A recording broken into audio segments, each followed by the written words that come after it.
We all chase happiness, right? But what if we're actually aiming for the wrong thing? Today, we're going to go way beyond those fleeting moments of pleasure to explore something much, much deeper, something more sustainable, true joy. We'll unpack what it is, where to find it, and how you can start building more of it into your life like right now. It seems like a simple question, doesn't it? I mean, we use the words joy and happiness all the time, pretty much interchangeably. But what if one is like a temporary visitor and the other is a permanent resident in our lives? That's the core idea we're diving into, and honestly, it might just change the way you see everything. So, our first step on this journey is to kind of redefine our terms. We're going to move past that temporary high we call happiness to really understand the profound, steady foundation that is joy. Okay, think of it this way. Happiness is like a splash of rain. It's super refreshing, but it passes. Joy, on the other hand, is like this deep underground well you can draw from even on the driest days. See the difference?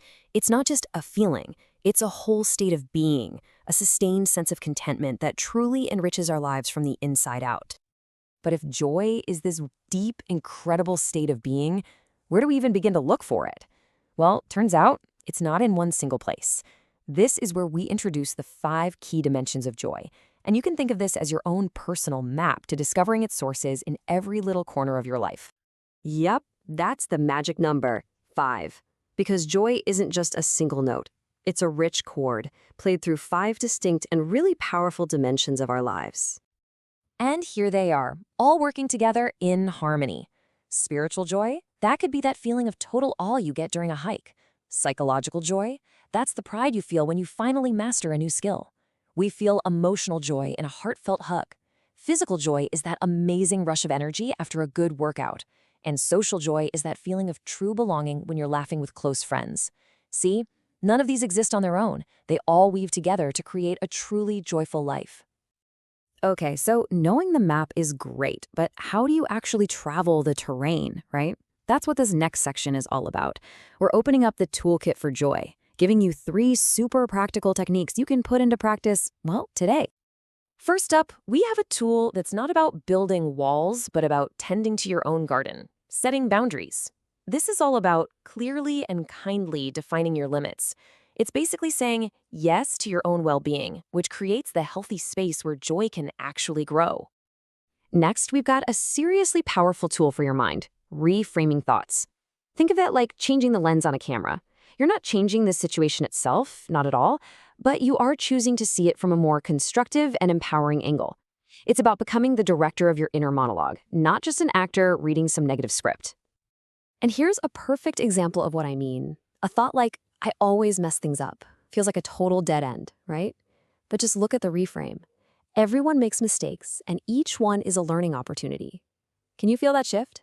It moves you from a place of shame to a place of power and growth. That is the magic of reframing in action. Our final tool is all about being intentional. So instead of just waiting around for joy to strike like lightning, joyful rituals are about actively lighting little candles all throughout your day. These are small, deliberate activities you weave into your routine to consistently create moments of uplift and connection. And they really don't have to be these grand gestures. Just look at these. It's about elevation, not addition. It's not just drinking your coffee. It's truly savoring the warmth and the aroma. It's not just eating lunch. It's mindfully noticing the textures and tastes. These small, conscious shifts can infuse ordinary moments with extraordinary presence and joy. So we have the definition, we have the map, and we have the toolkit. But what's the big payoff? Why is cultivating joy one of the most important things we can do for ourselves? Let's take a look at the incredible impact it has on our lives. The benefits are, and I'm not exaggerating, truly life-changing. When you enhance your overall well-being, you naturally build more resilience to life's storms. And when you're more resilient, you're free to pursue a life of greater fulfillment and meaning. And the best part? All of this radiates outward, allowing you to build stronger, more authentic relationships. It's a powerful, beautiful upward spiral. Ultimately, this whole journey is about a fundamental shift in perspective. As this quote so powerfully states, joy is not just an emotion. It is a way of living that transforms our lives. So the question isn't just what you've learned today, but what you're going to do with it.